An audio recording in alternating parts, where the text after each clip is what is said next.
Graça e paz a todos, sejam bem-vindos ao nosso canal para mais uma devocional. Hoje o tema é os dias de Noé e de Ló.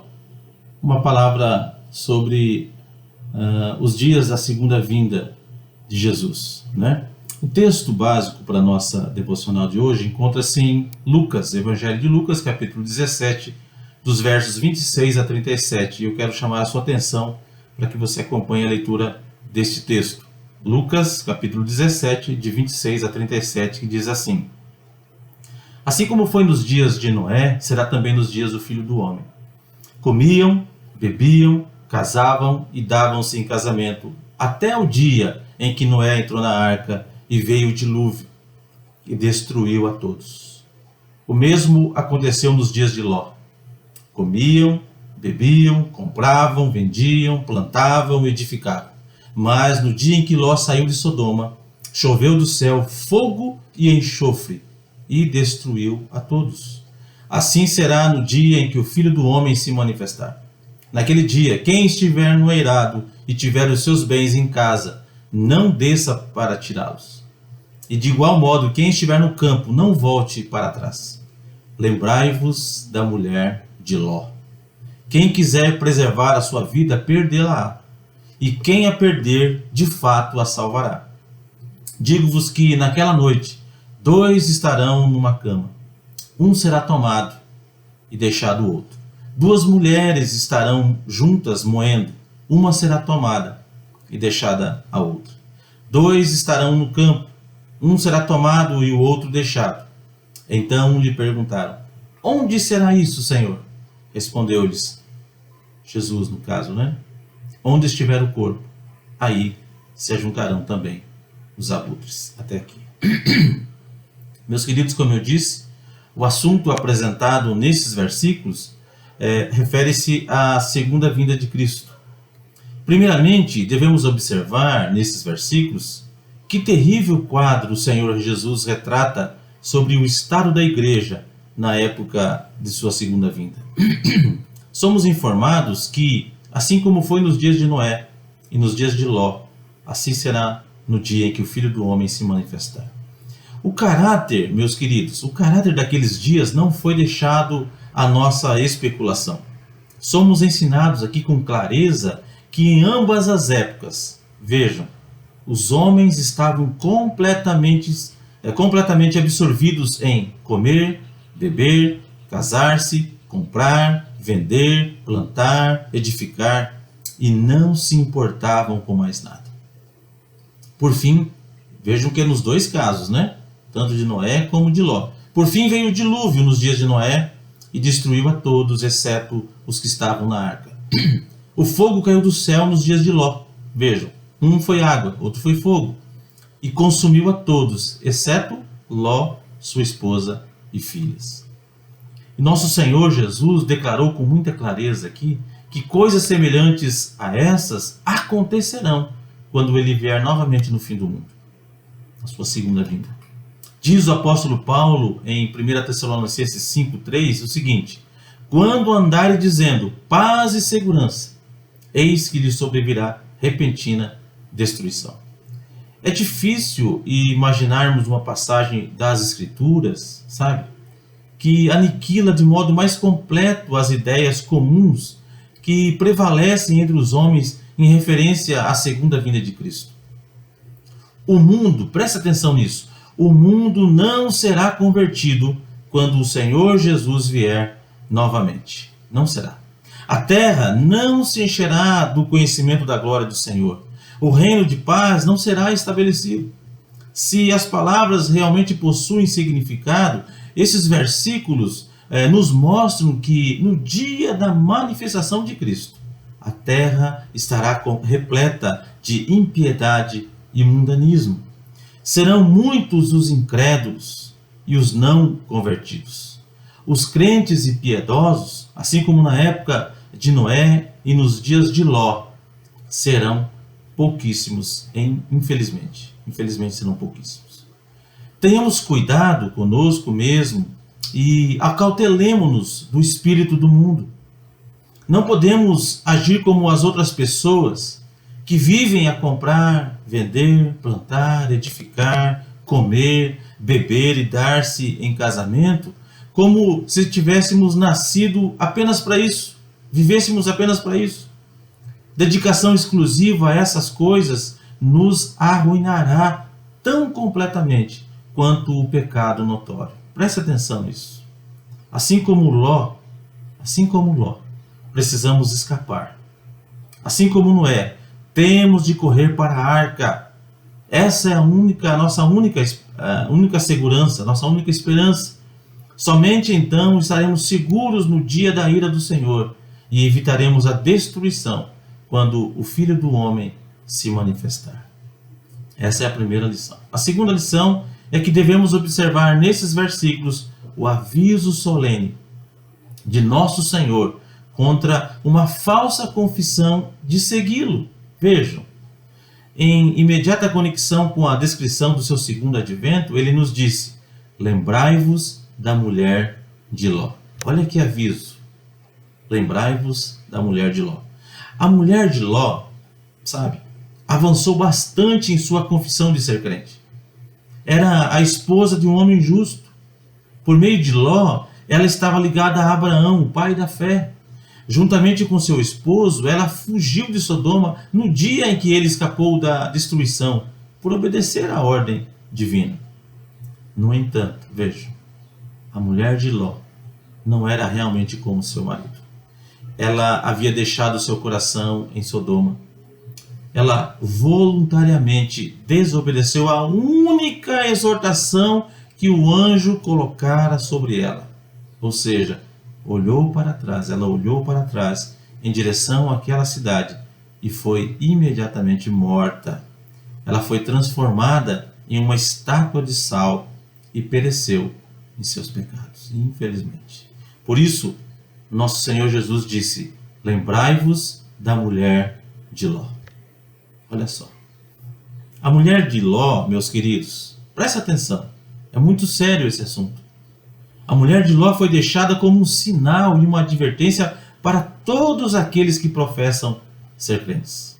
Devemos temer que muitos serão encontrados na mesma situação da mulher de Ló no dia da segunda vinda de Cristo. Existem, infelizmente, muitos crentes professos em nossa época que avançam bastante sua religiosidade. Conformam-se aos padrões externos de pais e amigos crentes. Falam a linguagem do povo de Deus e obedecem às ordenanças do cristianismo. Mas, durante todo esse tempo, suas almas não estão em retidão diante de Deus. O mundo está em seus corações. O mundo, todas as coisas que pertencem a este mundo estão em seus corações. E estes, os seus corações, estão no mundo. Mais tarde, no dia do juízo, sua falsidade será exposta a todos. A falsidade desses crentes professos será exposta a todos. O cristianismo dessas pessoas será demonstrado como algo completamente podre. Existem muitos casos semelhantes ao da mulher de Ló. Muitos casos. Lembremos da mulher de Ló e resolvamos ser verdadeiros em nosso cristianismo. Não professemos servir a Cristo apenas para agradar esposas, maridos, pastores ou qualquer outra pessoa. Uma aceitação do cristianismo fundamentada nesse sentimento nunca salvará a nossa alma, infelizmente. Sirvamos a Cristo motivados por amor a Ele mesmo. Jamais descansemos até que tenhamos a genuína graça de Deus em nosso coração e não tenhamos desejo de olhar para trás, para o mundo. Disse Jesus: lembrai-vos da mulher de Ló. E por último, devemos observar nesses versículos que terrível separação ocorrerá entre aqueles que confessam pertencer à Igreja de Cristo quando Ele vier. Olha só a separação. Nosso Senhor Jesus descreveu essa separação por meio de uma figura notável. Ele disse assim: naquela noite, 2 estarão numa cama, um será tomado e deixado o outro. 2 mulheres estarão juntas moendo, uma será tomada e deixada a outra. Veja, existe aqui um significado simples e claro. O dia do segundo advento de Cristo, o dia da segunda vinda de Cristo, será o dia em que bons e maus, convertidos e não convertidos, serão divididos em dois grupos distintos. Aqueles que servem a Deus e aqueles que não servem. Aqueles que serviram a Cristo e creram e entregaram suas vidas a Jesus, e aqueles que não creram e não entregaram suas vidas a Jesus. A igreja visível não mais será um corpo repleto de misturas. O trigo e o joio nunca mais crescerão lado a lado. Os peixes bons e os ruins serão finalmente separados em dois grupos. Olha só. Os anjos sairão e reunirão os justos, a fim de que sejam recompensados, e deixarão para trás os ímpios, para que sejam punidos. Convertidos ou não convertidos será o único critério de julgamento. Não importará se trabalharam, dormiram ou viveram juntos por muitos anos. No final, Deus os julgará de acordo com o quê? Com a fé deles em Jesus. Os membros de uma família que amaram a Cristo serão levados ao céu. Aqueles que amaram o mundo serão lançados no inferno, infelizmente.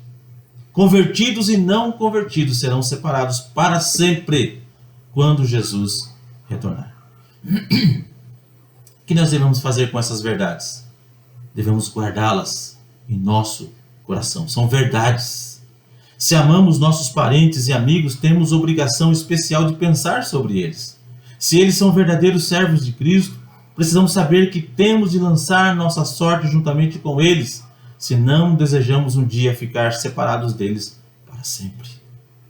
Se eles ainda estão mortos em seus delitos e pecados, se eles ainda não entregaram suas vidas a Jesus, precisamos saber que temos de trabalhar e orar por sua conversão, para que mais tarde não sejamos separados deles por toda a eternidade. A vida presente, meus queridos, é o único tempo que dispomos para esse trabalho. Ele está passando rapidamente. Esse é o objetivo desse canal.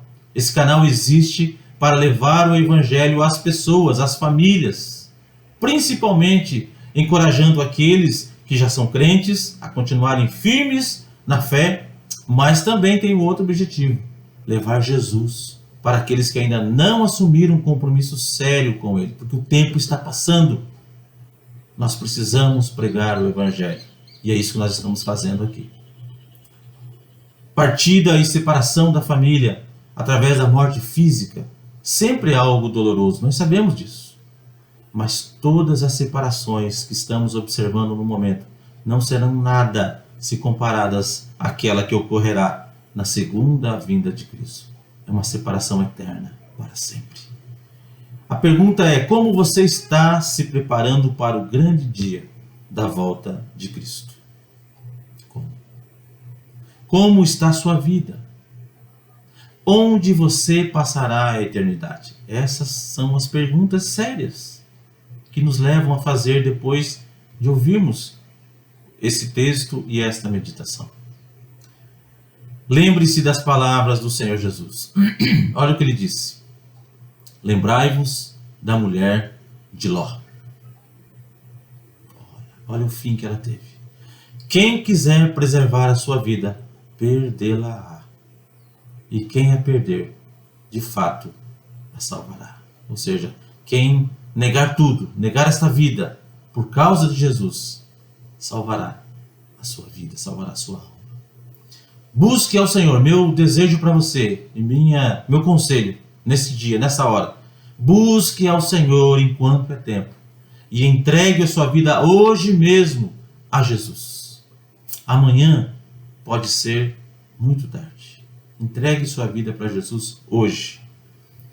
Meu desejo sincero também, ao terminar e encerrar essa devocional, é que Deus te conceda entendimento sobre um assunto tão importante para a sua vida como esse que acabamos de ouvir. Que a graça salvadora de Cristo Jesus, que essa graça maravilhosa seja derramada não só sobre sua vida, mas também sobre sua família, para o seu bem e para a glória do nosso Deus. Que Deus te abençoe, que que Ele te ilumine e que essa graça salvadora seja derramada com abundância sobre a sua vida e sobre a sua família. Amém.